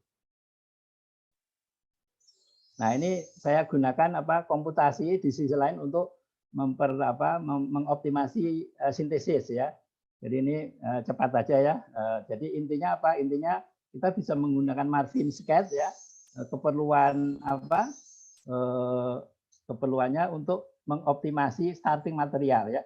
Jadi sebelumnya kita optimasi starting material, kita optimasi faktor-faktor yang mempengaruhi produk dulu ya, seperti waktu penguapan dan optimasi penguapan, kemudian jumlah mol urea dan sebagainya. Karena urea ini tidak stokiometri ya, karena reaksinya tidak langsung. Sebenarnya yang diperlukan asam isosianat, tapi kita menggunakan urea sehingga perlu optimasi jumlah molekul urea ya. Nah, ini data-data optimasinya. Kemudian jadi waktu reaksi, perbandingan mol ya. Kemudian nanti kita cek randomnya berapa. Ini grafiknya. Kemudian ini pada saat sudah tercapai optimasi perbandingan mol para aminofenol, kemudian urea itu Terus kita lanjutkan. Nah, kita lanjutkan dengan peran komputasi di sini. Dalam reaksi ini kita itu memerlukan untuk larut ya, karena para aminofenol itu tidak larut dalam air, kita medianya air sehingga perlu terprotonasi, sehingga bisa digunakan margin scat untuk mengoptimasi starting material. Nah, ternyata di posisi asam ya, ini posisinya yang kedua ya. Di posisi asam itu ternyata dia starting material yang terbentuk terprotonasi ini besar. Nah, sehingga kita reaksinya dalam bentuk dalam kondisi asam ya, asam. Nah, waktu itu asam kalau 1 itu bisa 100% ya anunya starting material tersedia. Jadi ini berguna. Jadi software ini berguna kalau kita mengadakan reaksi dengan katalisator asam ataupun basa. Nah, jadi akhirnya ditemukan sintesis optimum itu waktu penguapan 30 menit ya, pH-nya 1, waktu reflux 1 jam, perbandingan para aminofenol urea 2:95, randomnya 99,49%. Dulu saat pertama sintesis, randomnya baru 8% gitu. Nah, kemudian sekarang tadi konfirmasi uji in vivo ya tadi. Nah, tadi kesimpulan dari tadi bahwa ini spot docking terhadap aktivitas ya. Pak, mohon izin Pak mengingatkan waktu presentasi 5 menit lagi. Oh, boleh. Terima kasih. Nah, ini spot docking terhadap sitokrom ya. Nah, ini efek ED50, kemudian ini hepatotoksik ya. Jadi ternyata yang paracetamol hepatotoksik, yang HP dan MH kurang hepatotoksik. Nah, jadi kita lanjutin. Nah, ini data in silico tadi. Nah, ini data daripada uji di hewan coba ya. Hatinya dibedah begitu. Ini untuk MH 2011 ya. Nah, jadi ini masuk ke inovasi Indonesia, dapat penghargaan atas karya inovasi urea sebagai bahan baku analgetik unggulan HP 2009. Ini juga tahun 2014 dapat 106 di Indonesia untuk MH 2011. Nah, ini sertifikat paten yang sudah keluar, sementara MH 2011 masih dalam proses paten. Nah, ini desain molekul yang lain ya, saya selain sudah terbukti tadi mendesain beberapa molekul antara lain ini ya, B, C, D, E, F, G, H.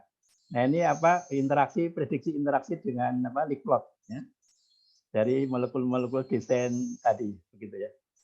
Nah, jadi harapan saya dengan pengalaman saya mendesain dan membuktikan analgetik ini, saya insya Allah bisa mendesain dan membuktikan anti COVID. Tapi masih saya simpan ya, belum saya ajukan untuk proposal karena terus terang saya paling pusing kalau disuruh bikin laporan keuangan ya. Jadi molekul saya bagus tapi tidak saya ajukan ke Kemenristek ya. Nanti kalau dapat malah pusing, saya disuruh laporan keuangan begitu. Nah, itu yang bisa saya sampaikan. Waktu saya kembalikan. Terima kasih. Kalau ada pertanyaan silakan. Ya, terima kasih Pak Har atas materinya yang memberikan kita semua inspirasi ya, khususnya dalam docking ya. Nah, alhamdulillah animo dari para partisipan ini sangat luar biasa ya. Terlihat dari beberapa pertanyaan yang ada di Zoom maupun di pertanyaan pada live chat di streaming YouTube. Nah, untuk Pak Prof. Muhtaridi, ya ada beberapa pertanyaan Prof untuk Bapak. Yang pertama dari Saudari Rahayu. Nah, pertanyaan ini redaksinya seperti ini, Prof. Apakah data hasil uji secara in silico dapat dipercaya ataukah akurat, dan seberapa tinggi tingkat keakuratannya untuk digunakan dalam penemuan obat baru? Yang kedua, atau saya bacakan dulu, Prof, pertanyaannya? Boleh satu-satu ya. Oh ya, oke. Mangga Prof dijawab dulu pertanyaan. Boleh sekalian membacakan, boleh. Di sini juga saya bisa baca kok. Oh ya. Nah, tapi ada pertanyaan Prof yang di live chat, saya bacakan dulu ya, Prof. Silakan. Ya. Dari YouTube datang dari Johannes Chow. Pertanyaannya adalah, apakah ada statement khusus yang mengatakan berapakah skor docking minimal agar suatu molekul dikatakan stabil berikatan dengan reseptor? Sudah? Ya, mangga Prof. Baik. Ya, mangga. pertanyaannya bagus-bagus ya. Yang pertama tadi udah dijawab oleh Pak Hari. Jadi pertanyaannya apakah data hasil uji secara in silico dipercaya atau akurat ya itu ya. Jadi udah dijawab sama Pak Hari. Jadi hasil simulasi itu bisa akurat kalau validasinya akurat gitu. Jadi di buku saya itu yang tentang penempatan molekul di belakang ada hati-hati terhadap hasil docking. Itu pun sudah ditulis di jurnal-jurnal, bahkan teman saya Federico Gago dari Madrid University menyatakan hal yang sama, hati-hati hasil docking, gitu kan. Jadi harus ada validasinya. Nah, nyambung dengan yang kedua, apakah hasil docking, berapa hasil docking? Nah, jadi parameter hasil docking itu bukan free energy sebetulnya. Ya banyak parameter. Docking pakai apa dulu? Kalau pakai auto dock yang setahu saya, dia sebetulnya bukan yang utama free energy. Tapi yang dilihat adalah interaksi sebetulnya. Ya, interaksi. Apakah dia bisa masuk interaksinya dengan baik? Interaksi itu kan berhubungan dengan ikatan hidrogen. Kalau Bapak, Ibu, adik-adik semua mendocking senyawa heksan ke target apapun, dia akan masuk. Kalau Bapak, Ibu mendocking senyawa sitosterol ke target apapun yang binding pocketnya atau kantung ikatannya besar akan masuk. Dan luar biasanya free energinya kecil. Tapi begitu di eksperimen gagal semua karena tidak divalidasi. Oleh karena itu harus divalidasi, ya. Caranya validasinya adalah bukan hanya free energy, tapi dilihat juga interaksi, cluster, penting cluster. Apa itu cluster di dalam docking? Di buku saya disebutkan atau di jurnal saya juga disebutkan bahwa cluster itu adalah kemungkinan possibility dari suatu senyawa untuk menempati tempat tertentu. Semakin banyak klasternya, makin bagus. Nah, yang dipilih, klaster mana yang dipilih, tentu yang lebih banyak ke situ. Artinya yang lebih banyak ke situ, kemungkinan dia itu menempati kantung yang disukai di situ, favorable namanya, gitu kan. Nah, sehingga docking itu tidak bisa ditentukan dari free energy, gitu kan. Apalagi kan softwarenya beda-beda, kayak Gold itu software docking energinya kecil sampai minus 100 gitu. Ya, plan juga beda yang suka digunakan oleh Pak Hari beda tuh plan, atau Yasera juga beda gitu, atau Argus Lab juga beda gitu. Tergantung perhitungannya. Nah, kalau menggunakan perhitungan termodinamika 1 ya kan, maka dia akan melihat delta G ya, energi Gibbs. Nah, energi Gibbs ini dilihat dari ikatan-ikatannya, ikatan hidrogen, ikatan non-kovalen ya, non-kovalen itu termasuk hidrogen, ikatan kovalen, kemudian ikatan hidrofobik, ikatan solvasi di situ. Itu yang dilihat gitu. Energi docking bisa kecil kalau dia hanya ikatan kovalen saja. Kenapa? Karena atau ikatan kovalen saja atau ikatan hidrogen saja. Misalnya air hanya ikatan hidrogen saja akan kecil dia dockingnya gitu. Jadi itu yang dilihat. Ini ada jadi bisa akurat kalau yang kami alami, mungkin Pak Hari juga alami, kami itu melakukan validasinya bukan hanya validasi docking. Ya. Kami konfirmasi dengan ligand base juga, pharmacophore test gitu kan. Kemudian setelah itu dilakukan MD juga. Selain in vitro, kami lakukan in vitro. Itu kan. Kemudian kami sesuaikan dengan hasil docking. Jadi betul ada koran yang menyatakan, bukan media massa ya, media elektronik, tulisannya kira-kira begini, nanti saya buka. Tulisannya 4 alasan kita perlu tolak klaim keampuhan obat herbal di tengah pandemi 19. Atau saya share lah ya beritanya di theconversation.com. Itu.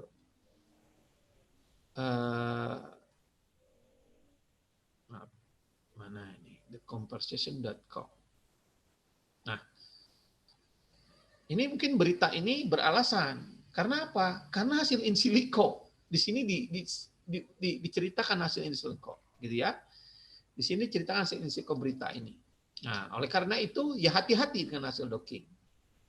Baik. Ini ada pertanyaan lagi yang chat ketiga ya. Aduh, ada pertanyaan tadi mana chatnya? Sorry, bisa di saya hilang ya. Bisa dibacakan chat. Ada lagi pertanyaan nggak Bu Selvi? Tadi ada saya lihat di chat. Ya, ada Prof, ini Ya. untuk perbedaan hasil interaksi antara docking dan MD itu manakah yang lebih valid, Prof? Oke. Docking itu dibuat rigid. Tahu rigid? Kaku ya. Ya. Kita bisa melakukan fleksibilitas terhadap protein, terhadap asam amino binding site yang kita inginkan. Tapi tidak bisa semua. Karena dia sistemnya, algoritmanya sederhana gitu. Sehingga kalau ada senyawa punya aktivitas bagus tapi dockingnya jelek, itu hasil dockingnya memang kurang bagus gitu. Maka harus dilihat mekanisme dengan molecular dynamic. Jadi MD itu adalah namanya juga dinamika, yaitu semua atom bergerak. Nah, kalau docking semua atom yang bergerak. Kalau MD elektron yang bergerak. Ya. Nah, jadi pergerakan seperti simulasi dalam tubuh ya, kita masukkan airnya, kita masukkan pelarutnya. Nah, itu MD. Jadi kalau docking bagus ya selanjutnya MD. Ya, kalau bisa jangan MD dulu kalau docking nggak bagus gitu. Ya biasanya gitu. Ya. Itu saja jawabannya. Terima kasih, Prof. Ya. Ini ada beberapa pertanyaan, tapi untuk Pak Har, cuma ini saya pending dulu karena saya punya pertanyaan buat Prof. Utai. Ya, mangga. Enggak, ya, makasih Prof. Ya, jadi kan kalau kita lihat fakta secara epidemiolog, Indonesia kan bergerak menjadi epicentrum hotspot di Asia Tenggara. Nah, dengan kondisi yang seperti ini sebenarnya berapa persen sih Prof efisiensi atau ya waktu yang diperlukan dari in silico ya, dari metode in silico sampai kemudian bisa ke clinical trials untuk penemuan obatnya? Kalau di Eropa itu kan cepat ya. Karena apa?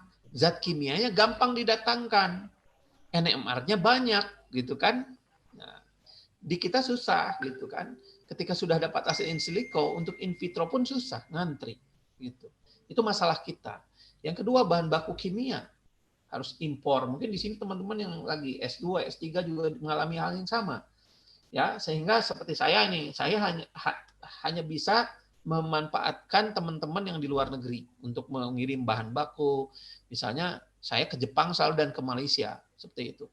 Jadi kalau di kita lengkap sebetulnya zat kimianya, perusahaannya Sigma ada di sini, merek ada di sini, semua ada di sini, bahan baku dasarnya komplit, cepat. Contoh saya cerita ya. Contoh misalnya kasus pengembangan obat Taksol. Itu cepat sekali tuh, pakai Taksol. Karena dengan menggunakan SCIDD atau oseltamivir dan zanamivir, obat flu burung yang digunakan untuk COVID juga. Itu hanya 10 tahun udah dapat keuntungan karena mereka lengkap alatnya gitu ya. Nah, di Indonesia yang bisa cepat itu mungkin bahan alam saja. Ya, karena bahan alam hanya mengandalkan solvent mungkin seperti itu. Ya. Tapi kalau begitu bahan alam, senyawa bahan alamnya di semisintesis, susah lagi produksinya. Nah, tantangan saya sekarang adalah membuat kemandirian bahan baku dari senyawa saya supaya nanti gampang gitu didapatnya gitu. Karena sulit juga kalau misalnya kita mengandalkan isolasi. Ya, sulit juga. Harus disintesis tetap. Karena isolasi itu kadang-kadang tidak stabil kandungannya. Ya, tapi kalau sintesis kan udah jelas gitu. Seperti itu. Itu kendala kita. Ya, padahal kita tuh kan mega biodiversity gitu kan. Tapi kemandirian bahan baku di kita buruk sekali. Ya, itu saja. Terima kasih Prof. Utai atas jawaban dari pertanyaan kami. Sambil menunggu pertanyaan lain, jika masih ada waktu, saya beralih ke Pak Har. Halo Pak. Halo, silakan. Ya, Pak, ini ada beberapa pertanyaan untuk Bapak di chat pada room Zoom ini. Saya bacakan Pak. Ya, silakan. Iya. Tadi sudah ada yang beberapa dijawab oleh Bapak di sini, tapi saya pikir mungkin para penanya juga ingin mendengarkan secara langsung.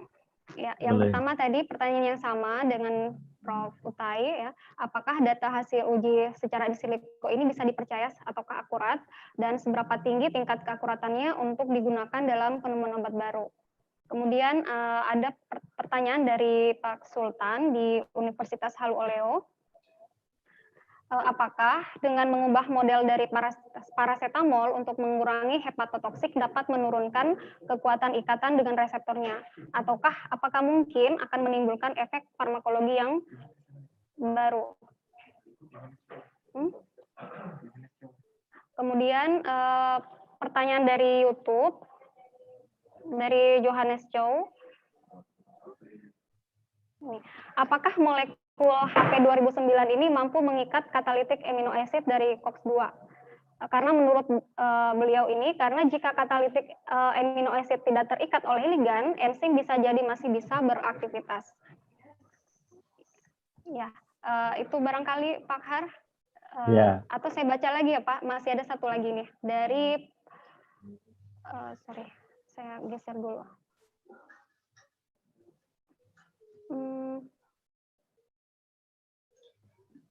Oh, sepertinya sudah semua, Pak. Ya, silakan baik, Pak dijawab. Baik, terima kasih. Jadi yang pertama tadi, apakah apa namanya? Jadi lupa karena banyak apa namanya tadi, kalau nggak salah kemungkinan bisa berinteraksi. Jadi justru modifikasi itu tujuannya untuk paling tidak menjadi lebih aman. Tetapi ternyata menjadi lebih poten, ya, menjadi lebih poten. Jadi bukan menurun, justru bertambah, ya. Jadi tujuan kita membuat molekul baru itu adalah untuk lebih baik, untuk memperbaiki kelemahan paracetamol, ya. Jadi bisa, ya. Jadi bisa berinteraksi itu justru malah lebih bagus. Nah, terus hepatotoksiknya menjadi berkurang. Itu sasaran desain saya dan itu tercapai, ya. Kemudian yang masalah tadi dengan dirubah strukturnya itu ada enggak kemungkinan berinteraksi dengan reseptor lain? Ada, ya ada. Kenapa?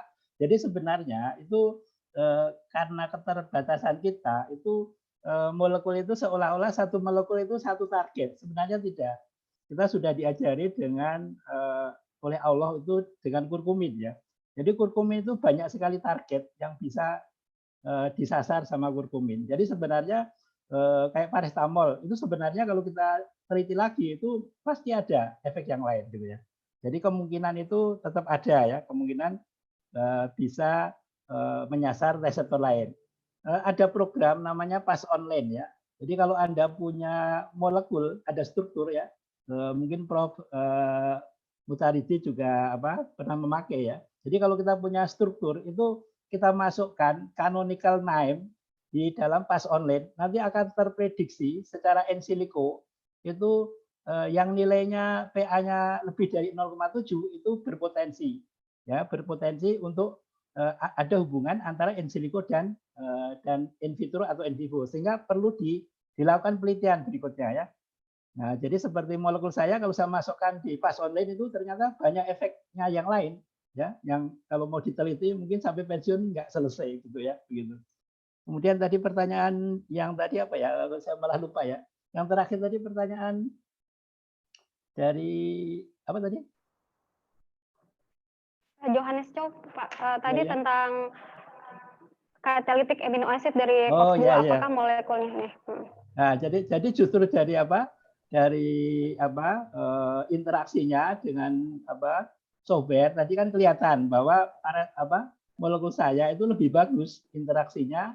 Jadi asam-asam amino tadi itu asam-asam amino dari siklooksigenase 2, ya. Sehingga molekul saya, desain saya tadi itu justru lebih bagus interaksinya dengan tadi target tadi, makanya menjadi lebih baik, begitu, ya. Jadi kemudian ada pertanyaan dari Pak Handoyo, ya. Pak Handoyo kalau nggak salah pernah ketemu, ya, di darat tujuannya di UGM, ya. Itu juga. Iya, Prof. Iya, Pak. Amin. Dulu Pak Handoyo ini juga ini mau desain molekul tapi terus berubah, ya. Terus berubah, ya. ada yang lebih menarik begitu ya. Ya, jadi ada pertanyaan tadi sudah dibuat belum secara besar-besaran. Nah ini alhamdulillah ya. Jadi sudah ada desain ya. Jadi kebetulan ada yang tertarik seorang peneliti dan juga seorang owner. Mudah-mudahan nggak berubah ya. Mediska Pharma, ownernya itu tertarik sehingga belum saya lengkapi preklinik, beliau sudah minta desain industri. Nah, alhamdulillah ada Profesor Wahyudi dari Teknik Kimia itu dengan penelitian saya yang saya lakukan itu beliau bisa membuat desain industri ya. Bahkan saya waktu itu bertanya sama beliau, saya perlu ahli ekonomi untuk menghitung secara makro molekul saya ini lebih murah dibanding paracetamol, tapi bagaimana secara mikro menghitungnya? Jawaban Prof. Wahyudi dari Teknik Kimia itu begini. Bapak nggak usah cari orang lain, kami diajarin ngitung katanya. Jadi beliau itu bisa ngitung. Kalau mau dirikan industri itu berapa biayanya, berapa untungnya. Jadi Ibu Bapak kalau mau patungan dirikan industri dengan senang hati ya. Jadi kita kebetulan ada staf Kementerian Kesehatan, tapi secara pribadi ini ya. Jadi bukan secara institusi, tapi secara pribadi. Namanya Pak Anwar Wahyudi juga. Itu tertarik untuk kita bikin industri sendiri gitu. Nah, jadi kalau ada yang mau menanam modal itu bisa nanam modal dan kita dirikan industri bahan baku pertama di Indonesia dengan nama Algetika ya. Dengan tujuan utama adalah mendampingi paracetamol. Tapi sebenarnya kalau mau jujur itu sebenarnya mau mengganti paracetamol begitu. Terima kasih. Ya. Yang lain ada pertanyaan? Ya, ya. Masih ada Pak Har satu lagi pertanyaan. Yang mana? Dari Saudari Setia tadi ada.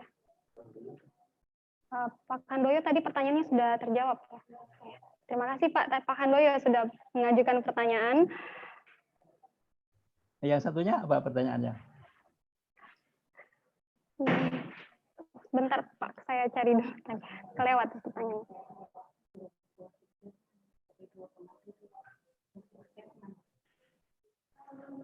Ini Pak.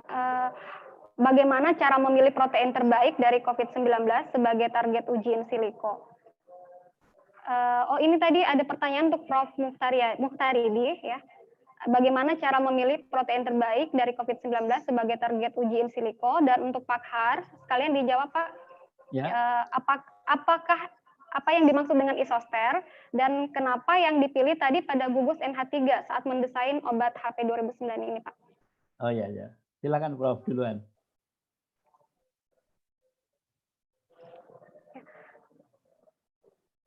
Prof. Mukhtaridi mau menjawab dulu, Pak? Ya, silakan. Oh, sepertinya Prof. Utai mempersilahkan, Pak. Oh ya, oke. Ke mute ya, ke mute. Baik. Nah, tadi di tahapan tadi ya ada tahap yang namanya establishing testing procedure. Ketika Anda memilih drug target itu harus dipertimbangkan nomor pertama adalah bisa nggak dibuktikan dengan essay-nya. Ya, jangan menentukan ini tapi tidak bisa dilakukan essay-nya gitu. Misalnya tadi kalau COVID ya ada spike protein AC2 itu ada essay-nya. Mpro ada, PCLP protease ada gitu kan. Jangan menentukan yang tidak ada gitu. Nah, itu adanya ada, tapi di Indonesia ada nggak itu dipilih. Misalnya di Indonesia spike protein AC2 ada gitu kan. Mpro belum ada. Gitu kan. Nah, yang gampang itu yang paling pertama itu targetnya. Yang kedua, target di PDB-nya juga kalau Anda lihat di sini ya ke internet nanti saya tunjukkan. Oke, di sini. Silakan dibuka ini misalnya nah, ini ya PDB protein. Di situ Anda bisa lihat target diperhatikan resolusinya. Resolusi, R value, R free, gitu kan, struktur faktor dan densitas elektron. Resolusinya harus kurang dari 3 angstrom minimal. Kenapa? Ini jelas terlihat di sini bahwa resolusi itu adalah kedekatan si kristal atau X-ray dari protein data bank itu dengan aslinya. Itu resolusi. R value di sini juga Anda tinggal baca apa tuh R value. Apa R free gitu kan. Nah, di situ harus memenuhi itu. Misalnya R value R value itu berarti dia harus harus mendekati 0,2. R free itu harus mendekati 0,2 misalnya.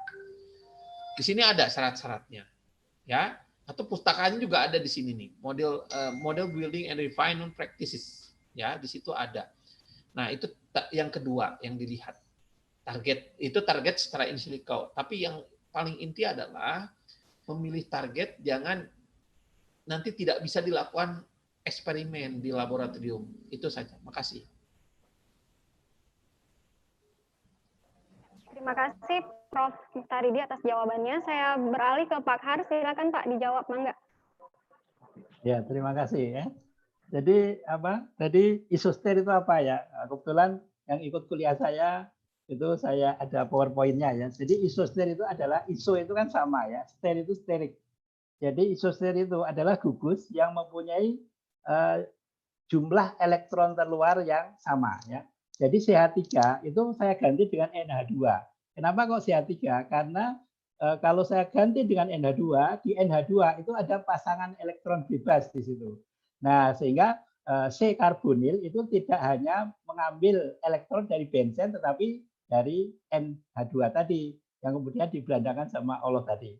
Nah, tentang isoster ini sebenarnya sangat banyak ya penemuan obat dengan isoster. Saya itu hanya mencontoh aja. Contohnya apa? Karbakol. Jadi asetilkolin itu kan mudah terhidrolisa, sehingga kalau ada orang yang kekurangan asetilkolin itu tidak bisa minta ke suami atau istri. Nah, sehingga dibuatlah isosternya yang namanya karbakol. Itu dengan mengganti apa? CH3 di ester ya. Jadi asetilkolin kan suatu ester ya, RCOOR. Itu RCOO CH3. Nah, CH3-nya ini diganti dengan NH2 sehingga apa? Sehingga nanti tidak putus tidak atau durasinya menjadi lebih stabil sehingga bisa dibuat bentuk sediaan. Contoh lain lagi apa? Misalnya tolbutamid ya. Tolbutamid itu anti diabetes. Ya, di situ ada bensin, ada CH3-nya. Itu akan teroksidasi menjadi CH2 kemudian COOH. Nah, supaya dia durasinya lebih lama, supaya makan obatnya nggak sering, itu diganti dengan isosternya klor. Ya, Cl elektron terluarnya 7, CH3 juga 7, C4 H3 7. Nah, sehingga dengan yang namanya klorbutamid itu suatu antidiabetik oral yang durasinya lebih panjang dibanding tolbutamid begitu. Jadi itu tentang isoster. Banyak sekali penemuan obat kanker dengan isoster ya. Kayak misalnya fluorourasil itu juga dengan isoster begitu.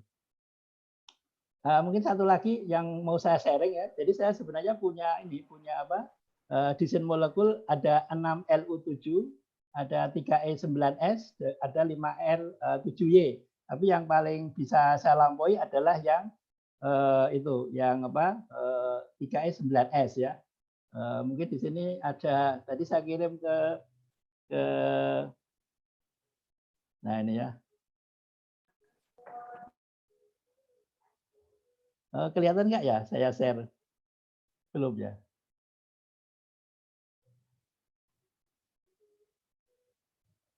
Saya share screen ya.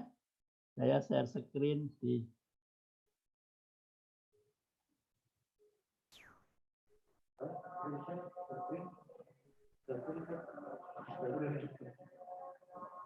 sini kelihatan nggak saya share screen?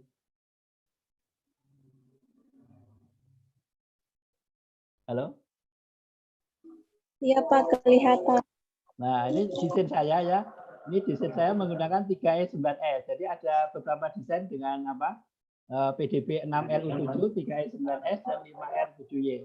Nah, ini yang dengan 3E9S. Ini desain saya ini lebih lebih stabil dibanding dengan replikan, yaitu T3 yang sudah dipatenkan. Tapi sekali lagi, tadi dikatakan oleh Prof. Muhtaridi ya, dokeng itu sekedar prediksi. Nah, makanya kalau pengen benar enggak, nah ini harus disintesis kemudian diuji antivirus ya. Jadi saya dan desainnya itu saya sesuaikan dengan kemampuan saya. Jadi saya nggak mau tergantung sama ahli sintesis. Saya kalau desain obat harus bisa saya buat sendiri. Nah, sebelum ini saya menerima pesanan dari USU ya, saya desainkan anti kanker ya, yang dipublikasi tadi boron hafagama tadi. itu desain untuk anti kanker alhamdulillah juga terbukti antara in silico dan in vitro begitu. Jadi insya Allah ini sebenarnya bisa dibuat ya, cuma ya itu tadi apa, kalau diajukan penelitian saya takut dengan laporan keuangan. Jadi sementara saya mau saya share dalam bentuk buku aja. Jadi desain molekul saya ini cukup bagus ya dibanding T3, suatu molekul yang sudah dipatenkan begitu. Ada lagi pertanyaan?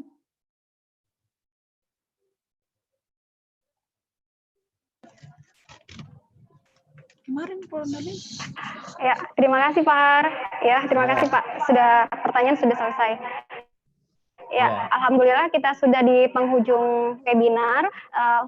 Sebelum saya mengakhiri moderator session sebagai inti acara dari webinar kali ini, saya meminta kesediaan kedua pemateri untuk menyampaikan closing statement. Silakan Prof. Tadi saya persilakan ke Prof.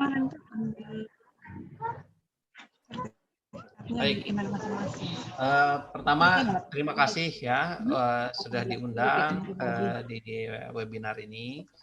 Tentu closing statement-nya pertama semangat terus untuk mengembangkan obat baru ya. Yang kedua adalah jangan pernah berhenti belajar untuk ini karena ilmu desain molekul itu sebetulnya ilmu relatif baru. Yang terakhir adalah bahwa si EDD berbantuan komputer itu akan sangat membantu sekali jika kita bisa memvalidasi dengan benar, terutama membuktikan secara eksperimen ya, baik sintesis maupun eksperimen in vitro bahkan sampai in vivo. Itu saja mungkin yang bisa saya simpulkan.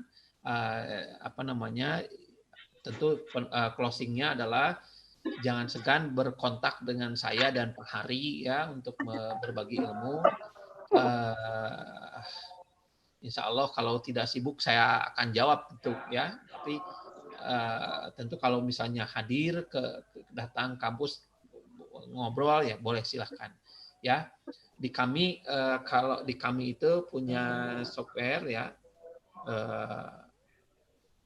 Tidak bisa screen lagi ya. Ada Pak Hari screen. Sebenarnya saya ingin menampilkan software Ligand Scout yang memang bisa teman-teman gunakan ya. Nah, Ligand Scout ini itu ligand base ya, digabung dengan structure base, jadi bisa digunakan dengan secara cepat nih. Ini saya share nih, misalnya ini ya, Ligand Scout ini misalnya ini adalah target AC2 ya. Ini tinggal diketik PDB-nya di sini, kemudian kita targetnya mau di mana misalnya. Nah, ini kebayang di sini kita tinggal gantiin inhibitor ini dengan senyawa. Ya, misalnya ini adalah hasil misalnya hasil dari kami nih, ini kelihatan sekali bagus sekali hasilnya. Atau yang ini juga ini adalah alpha mangostin yang menghambat kalau dari screen ini ya. Gitu. Nah, ini kelihatan kita bisa visualisasi. Jadi kita kalau misalnya di instansi Bapak Ibu nggak ada fasilitas ini, kami bersedia untuk membantu Bapak Ibu untuk penelitian.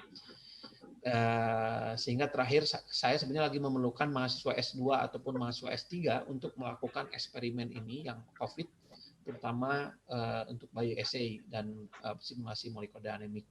Yang mudah-mudahan ada di sini yang berminat melanjut ke S2 sekaligus nanti apoteker di Unpad. Saya tunggu ya, atau S3 ya, saya tunggu. Terima kasih.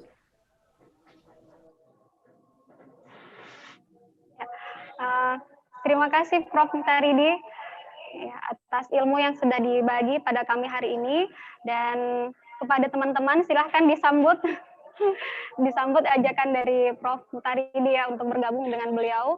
Alhamdulillah kedua pemateri kita saat hari ini sangat welcome untuk berbagi ilmu dengan siapapun.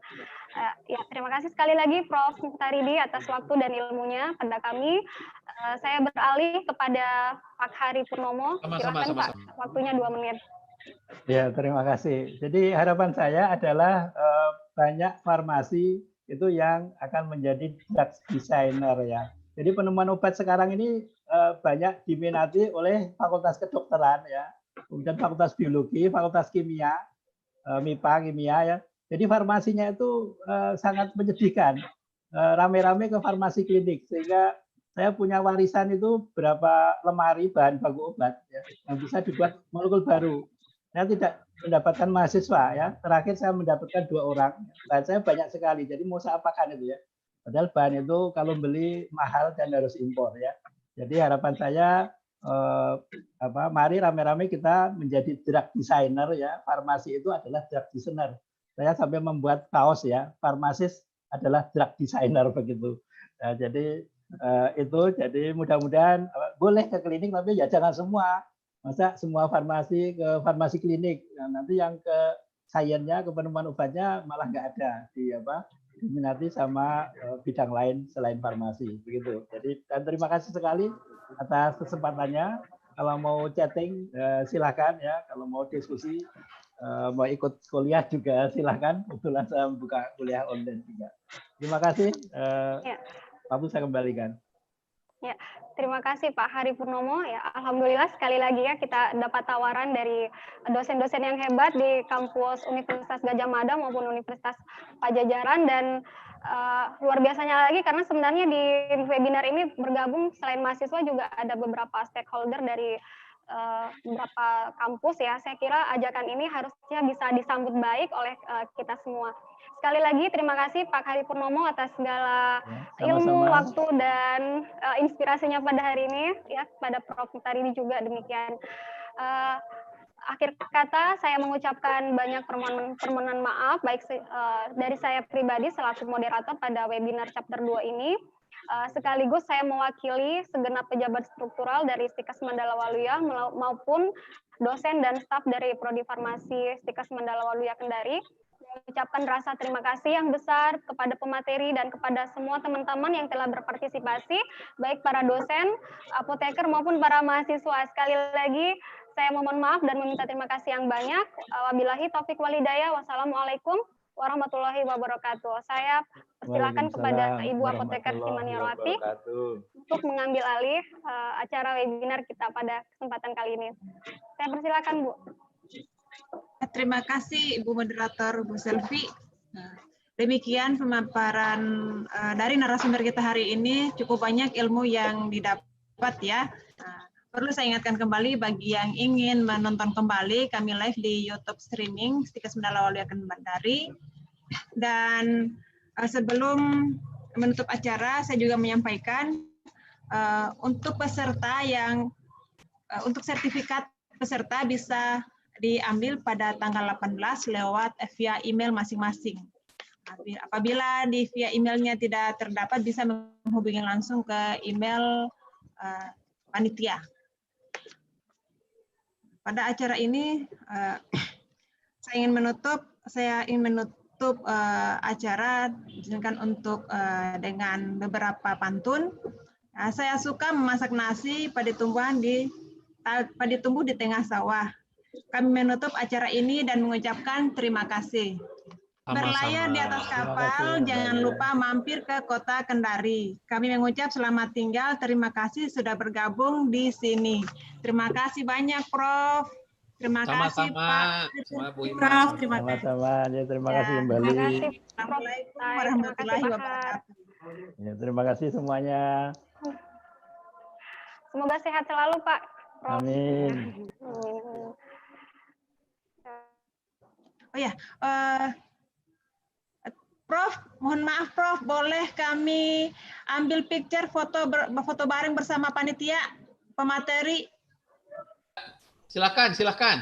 Ya, untuk panitia yang sudah ditunjuk, silakan untuk mengambil gambar. Screenshot, yuk. Screenshot. Ya. Halo? Ya, sudah. Terima kasih, Prof. Ya, ulang lagi Prof. Ya, Prof Uta yang lebih besar. 1, 2, 3, senyum.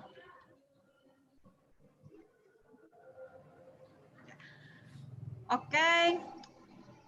Satu lagi mungkin Pak Hari yang depan layar sebagai pemateri, Pak Hari Purnomo.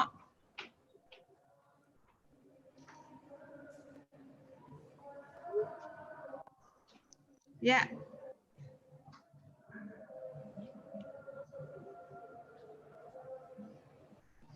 Oke, sudah ya? Sudah panitia, halo? Ya, saya kira sudah cukup sekian. Terima kasih banyak atas atas ilmu yang dibagikan hari ini. Sama-sama.